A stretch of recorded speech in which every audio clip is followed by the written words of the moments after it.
Olá pessoal, eu quero convidar vocês para nós conhecer um pouco dos símbolos ecológicos, tá? É muito importante porque muita gente hoje está perecendo por falta de conhecimento, tá? De onde vem a simbologia que tem, de certa forma, deixado muita gente fazendo o que não deve? No livro de Dayanur, capítulo 2, no capítulo 7, mostra-nos a simbologia dos animais e também dos minérios.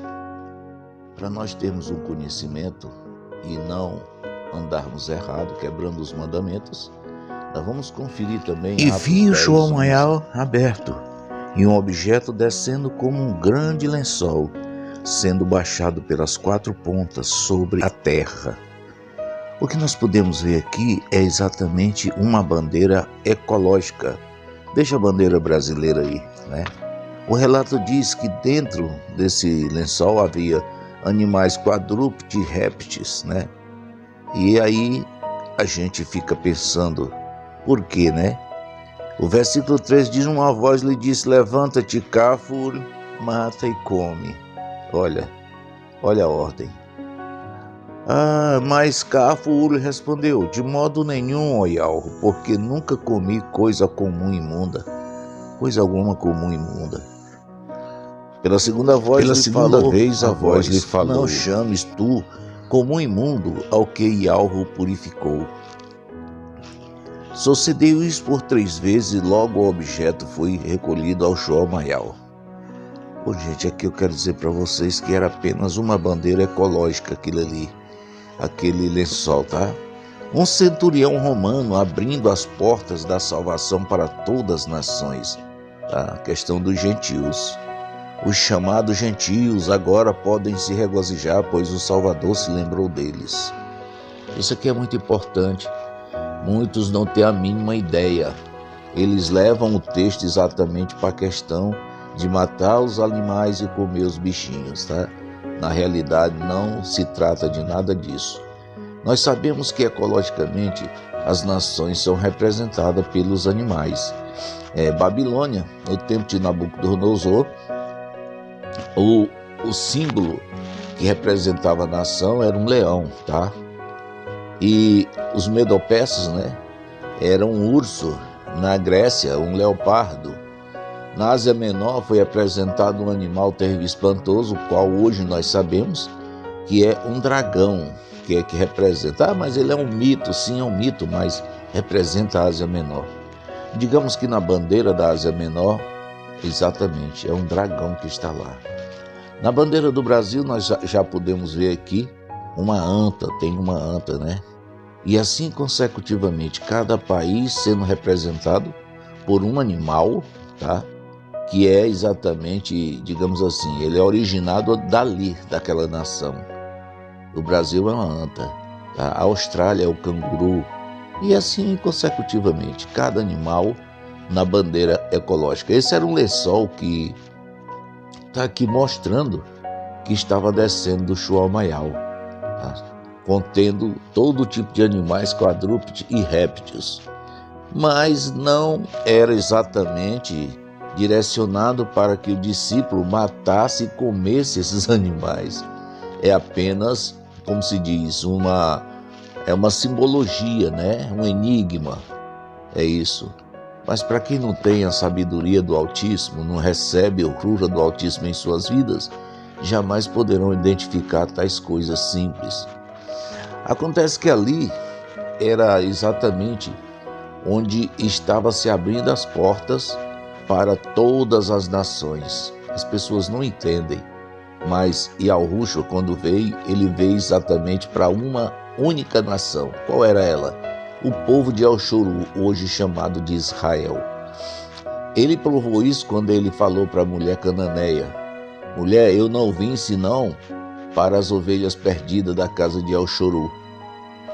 Determinadamente o povo era único. Os chamados Yahudins, tá? Que hoje são chamados de judeu, Eles tinham um preconceito de não beber sequer uma sede de água na casa de uma pessoa de outra nação. Eles a chamavam de comum imunda, tá? Tais pessoas. Mas, caríssimo, por que eles faziam tal coisas? Era um tipo de julgamento que era feito porque eles se achavam. Eles tinham o sinal dado por Yahweh, eles eram circuncidados. Era um povo praticamente separado. Só que muitas vezes eles faziam coisas que não poderiam ser feitas por eles contra os gentios. Mas onde houve essa separação desse povo, se todos eram hebreus? Foi lá na Torre de Babel que aconteceu a separação, tá? Ali o Criador diz que ele desceu com o poder dele e transformou as linguagens. E dali se dissipou-se um povo para um lado, outro para outro, porque falavam e não se entendiam. Então aqueles que se entendiam se juntavam e saíam, aos poucos iam saindo. Mas aquela nação que falava o hebraico, que vinha da descendência de Éber, filho de Noa, aqueles ali foram separados. Aquela nação que ficou foi determinadamente escolhida por Yahweh como povo dele. E assim ele continuou trabalhando esse povo, um povo que deveria ser separado dos costumes daquele povo que ali se tornaram pagãos, quer dizer, gentil, rebeldes.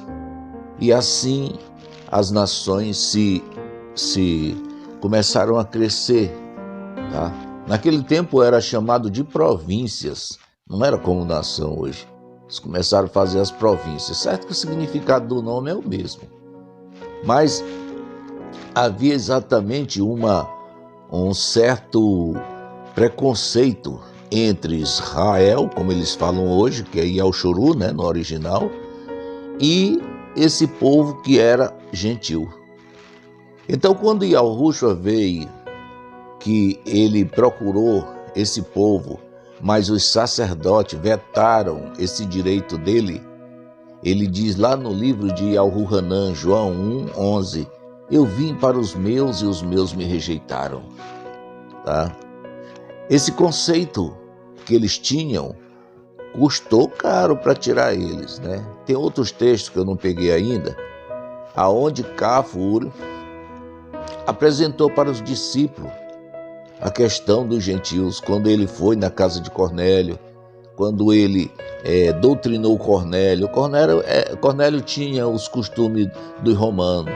Quando ele viu Cafo, ele correu, se ajoelhou perante ele, se levanta, rapaz, eu sou conservo teu também, honras a Yahweh, é ele que está mandando eu aqui trazer a mensagem de salvação para ti. E aí, daí ele começou a, digamos assim, a passar os princípios do povo de Yahshuru para Cornélio. Ele foi o primeiro nacionalista de outra nação a receber a Emet Urim. E Yahweh foi quem mandou ele. Você pode ler o capítulo 10 que você vai ver a história todinha. Então Cafo, quando ele teve essa visão, que ele viu o lençol descendo com todo tipo de animal, ninguém imaginava que aquilo ali fosse uma bandeira, né? Uma bandeira ecológica que estava descendo e mostrando para ele. Mas o entendimento dele foi exatamente que ele estava mandando, literalmente, ele matar aqueles animais e comer. Não, não era. Exatamente, ele estava dizendo que aquele povo dali para frente teriam direito também à salvação. Então acaba-se ali a tese dos gentios. Quando a gente olha para dentro das Escrituras e recebe a orientação de Yahushua, nós podemos ver quando Yahushua ia com os discípulos e chegar num determinado lugar e tinha uma samaritana tirando água no poço. Yahushua mandou os discípulos ir na cidade comprar comida. Vai vocês tudinho, que era para eles não se escandalizar. Por quê? Porque eles não se envolviam, não conversavam com pessoas de outra nação. Então Yahushua mandou eles como se assim, vão lá comprar comida e deixa que eu vou ficar bem aqui. E aí ele se aproxima daquela mulher e começa a conversar com ela. Aí você vai ver o tanto de preconceito que tem através dela, porque eles respeitavam a atitude deles. Quando ele chegou, disse: me dá de beber.